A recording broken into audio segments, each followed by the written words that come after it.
Hello again, welcome back to Illegally Cited. This is BGFH, and I'm back to start another little series here. Not quite sure what I'm going to call it yet, but basically, over the past several years, I've kind of accumulated some cool nerd swag, as it were, and so I figured I would just, do a series of videos showing off some of the cool stuff that I've found and I've collected over the past several years, and this is my latest acquisition. I recently, as I'm recording this, a couple weeks ago, got to attend my first Comic-Con convention, and I had to find something cool to grab from the show, in case I don't go to another one in my lifetime. But what I got here is the Ed 209 figure from the original 1987 RoboCop movie, and this thing is really cool. Just kind of panning around, showing you the box to start with. I mean, this thing is big. This is not a small figure. I thought about, I don't have a whole lot of places to put it at home, and I thought about, I actually did buy a couple other things at Comic-Con, which you'll see in future videos, but I was going to bring this to work and put it on one of my shelves at work, just have a couple collectibles there, just to nerd up my cube a little bit. But then I saw how big this thing was and went, probably not. So the top of the box got your RoboCop emblem there, Ed 209, pretty awesome. The bottom of the box has got some credits and stuff on the bottom, but we're not here to see the box. You are here to see this guy. There is Ed 209, and I gotta say, NECA did a very good job with this. I don't collect a lot of figures, never have. I never really have. For one, I never had the money growing up, and for two, I just had a lot of other cool things I wanted to buy. But occasionally, if I see something really cool, I still love the original RoboCop movie, and just having a prop like this is really cool. So this is, like I said, is based off of the first RoboCop movie, Ed 209. Very, one of my favorite iconic, I would say, creatures or bad guys, or just favorite characters from 80s action movies in general. I just watched, after I bought this figure, I had to go back and watch the original RoboCop movie again, and it holds up really well, actually. The sequels, maybe not so much, but the first one is still awesome. And so basically, this is just a cool plastic action figure here. But there's so much detail. I don't know, like I said, I'm not the greatest camera operator, but you got your rotating arm, your rotating gun arm over here on his right hand side. This is where he shoots out his rockets and stuff, and you look at the detail there. There's, everywhere you look on this thing, there's like marks for, like, there's the screws, there's all the little wires that are color coded, all that kind of stuff. Just pan around to his machine gun arm here. So this one kind of rotates a little bit too. You can see his gun there. And it's kind of hard to try to manipulate him and hold my phone with my other hand, so I'll do the best I can. But it's cool. He does rotate. Basically, his big head rotates on his base there, as I'm showing here. So he does have a pretty good amount of articulation. And why did my light just go out?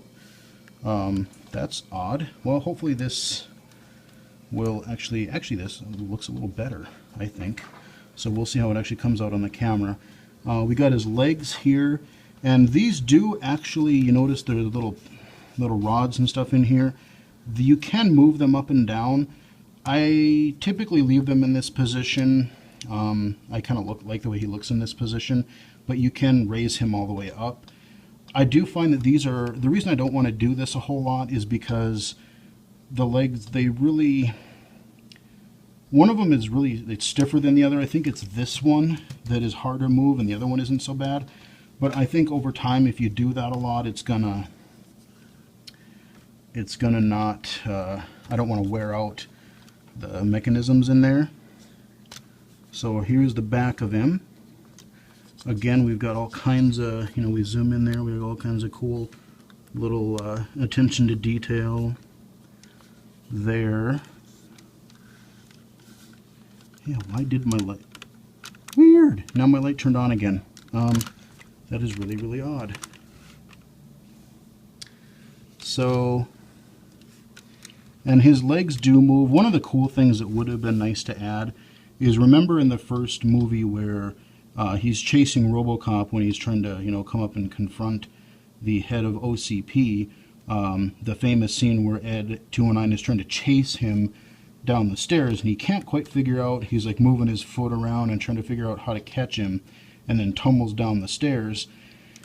The legs can move back and forth, up here on these parts right up here where my thumb is, but they don't, there's no articulation down here. And it would have been kind of cool to be able to adjust these little parts of his foot, because he's, he was kind of jittering him around, trying to figure out how the heck am I going to get down these stairs.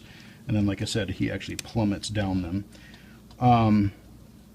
And the other coolest part that I think, and I'm glad they did, the sound quality naturally is a little meh, but let me find the button here. If you look on this side, the right-hand side, there is a button right there where my thumb is. You hit that button, and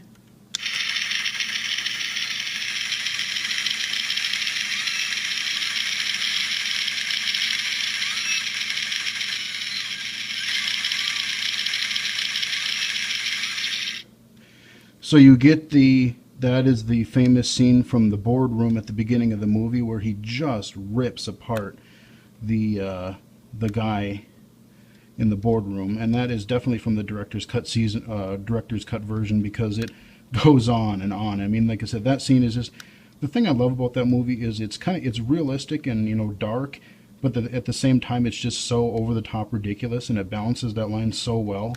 And that's one of the scenes that is just crazy. So if I hit that button again, it actually has 5 different sounds that it cycles through, and I'll show them all to you here.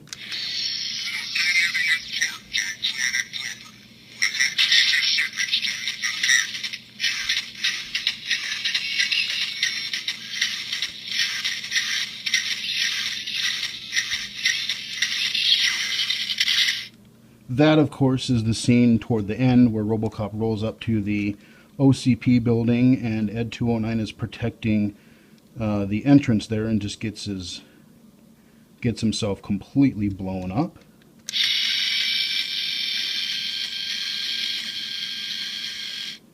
So just some general robot noise there.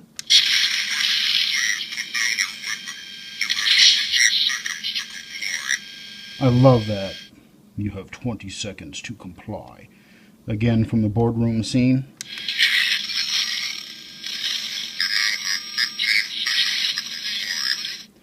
Again, and I wish, the one they're missing is, I wish they would have had the rest of the countdown before he does the gun firing. So now we're back to the gun again. I wish they would have done the 5, 4, 3, 2, 1 countdown, just to complete it. They have the 20 and the 15 second. Come on. There we go. So those are the sound effects that it has. I mean, those are some pretty iconic ones. I do wish that they would have had the, like I said, the rest of the countdown, but that was one of the things that I really liked, because this was just so, like I said, Ed 209 was so crazy. Seeing this as a kid, this guy was pretty freaky, I mean, he just, like I said, blew the crap out of the guy in the boardroom. And just the way they had all the cool mechanical sounds, and you heard in the one clip, he had that kind of almost like a growl to him. So, yeah, that is my latest and probably one of my coolest, one of my current favorite collectibles that I have in my collection right now.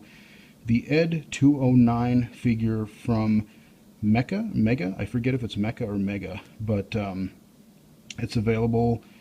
You can get, I've seen it online as well just to check, and yeah, it's available It's pretty awesome. I gotta say, like I said, the attention to detail is hard to show you every little thing, every little detail there on the camera with my photography skills here, but really cool device, really cool collectible. So hope you guys enjoyed it, and I will likely be back in the future with more interesting items like this.